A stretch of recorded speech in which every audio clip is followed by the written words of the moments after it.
Hello Bharati, ఈరోజు recipe వచ్చి గిన్నె రొట్టె వేస్తున్నాను. మినప రొట్టెనే గిన్నె రొట్టె అంటారు. అది గిన్నెలో వేసి చూపిస్తాను ఎలా ఉంటుందో.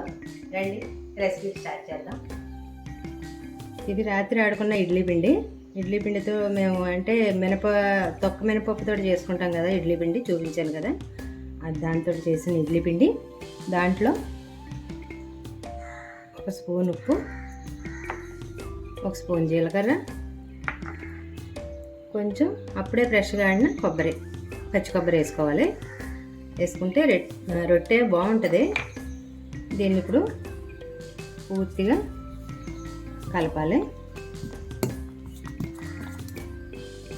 రాత్రి ఆడాం కదా పిండి, అది కొంచెం లోపల గాలి ఉంటుంది కదా, దాన్ని ఇలా తిప్పుతూ ఉంటే కొద్దిగా ఫ్లఫీగా అవుతుంది పిండి. అప్పుడు రొట్టెకి బాగుంటుంది.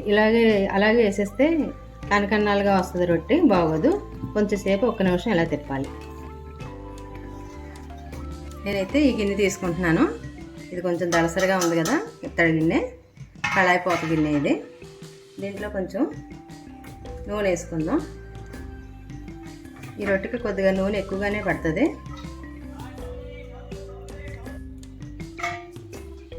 ఇప్పుడు ఇదంతా రొట్టె ఎక్కడి వరకు వస్తుందో మనకి మొత్తం అంతా అప్లై చేసేసుకోండి. అప్లై చేసుకుంటే నూనె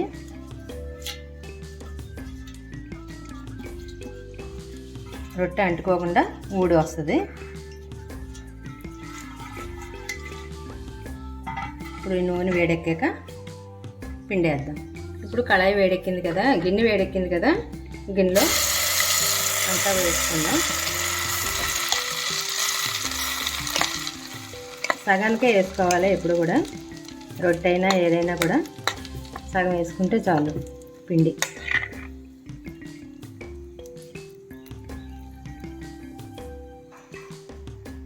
మంట సిమ్లోనే ఉంచుకోవాలి. తర్వాత గ్లాసులో నీళ్ళు వేసుకుని అది సెంటర్లో మధ్యలో ఇలా గుచ్చాలి. గుచ్చితే అలా హోల్ ఏర్పడుతుంది. ఆ తర్వాత ఈ నీళ్లు వేడెత్తే ఈ నీళ్ళ ద్వారా చుట్టూ ఉన్న పిండి కూడా ఉడుకుద్ది, కాలుతుంది. ఈసారి మంట తగ్గించేసుకుని పెట్టేసుకుందాం. ఇప్పుడు మూత పెట్టుకుందాం. ఇది ఇంచుమించుగా ఒక 10 నిమిషాలు పడుతుంది. మంట సిమ్లోనే ఉంచి కాల్చుకోవాలి రొట్టె. ఇప్పుడు కొంచెం ఉడికాక కొద్దిగా అయ్యాక ఈ ట్రే పెట్టుకోవాలి. ట్రే పెట్టుకోండి, లేదా తవ్వ ఇది ఉంటుంది కదా పెనం, అదైనా పెట్టుకోండి. ఇప్పుడు కొద్దిగా సిమ్లో పెట్టుకుని ఈ ప్లేట్ పెట్టుకుంటే అడుగు మాడకుండా ఉంటుంది, రొట్టె బాగా వస్తుంది. మళ్ళీ ఇలాగా ఒక 5 నిమిషాలు మూత పెట్టుకుని ఉంచుకోండి.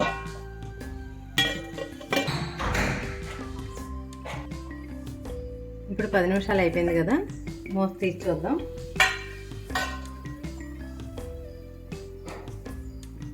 ఇది ఇలా స్పూన్ గరిటె కానీ లేకపోతే ఇలా చాకు కానీ పెట్టి తీస్తే ఉడికిపోయింది. ఇప్పుడు ఈ రొట్టెని తిరగేసుకుందాం. గ్లాస్ తీసేద్దాం. ఇప్పుడు ఇలా తిప్పితే గ్లాస్ వస్తుంది. గ్లాస్ తీసేసుకుందాం. దీన్ని చల్లారనిద్దాం. ఇది తిరగేసాక గ్లాస్ తీసి తిరగేస్తే ఎలా వచ్చింది. దీన్ని మనం ఇలా ఉంది కదా, ఇది కూడా కొద్దిగా ఇదిగా ఉంది కదా, ఇది ఇటువైపు కూడా ఈ రంగు రావాలంటే దీన్ని ఆయిల్ వేసుకుని, ఇప్పుడు పెనం పెట్టుకుని ఆయిల్ వేసుకోవాలి. ఆయిల్ వేసుకుంటే ఇప్పుడు వెనక వైపును కూడా ఇటువైపును కూడా కాలుతుంది రొట్టె. ఒక్క 2 నిమిషాలు చాలు. ఆల్రెడీ అంతా కుక్ అయిపోయింది కదా, 2 నిమిషాలకి ఈ భాగం కూడా రెడీ అయిపోద్ది. ఒక 2 నిమిషాల్లో చూసుకోండి, అంతే మినపరొట్టె రెడీ. ఇప్పుడు 2 నిమిషాలు అయిపోయింది కదా, దీన్ని తిరగేసుకుందాం. చూడండి ఎలా వచ్చిందో, బాగుంది కదా గిన్నె రొట్టె. అంతే, ఇది కూడా కాలిపోయింది. అంతే, చల్లారాక తినేద్దాం. దీన్ని ఇలాగా చాకుతో కట్ చేసుకుని చల్లారాక ముక్కలు కట్ చేసుకుని తింటే బాగుంటుంది. దీని తేనెపాకం కొబ్బరి చట్నీ కాంబినేషన్ చేశాను, చాలా బాగుంటుంది. రొట్టె అయితే రెడీ అయిపోయింది కదా, దానికి చెరుకుపాకం కొబ్బరి చట్నీ కాంబినేషన్. అబ్బా భలే వచ్చింది.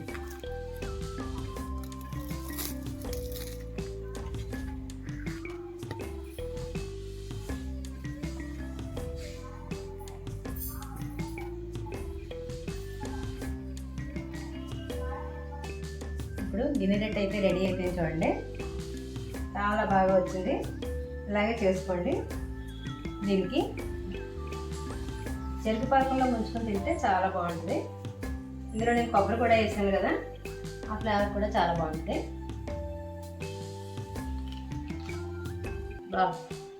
పైన క్రిస్పీగా లోపల స్మూత్గా చాలా బాగా వచ్చింది.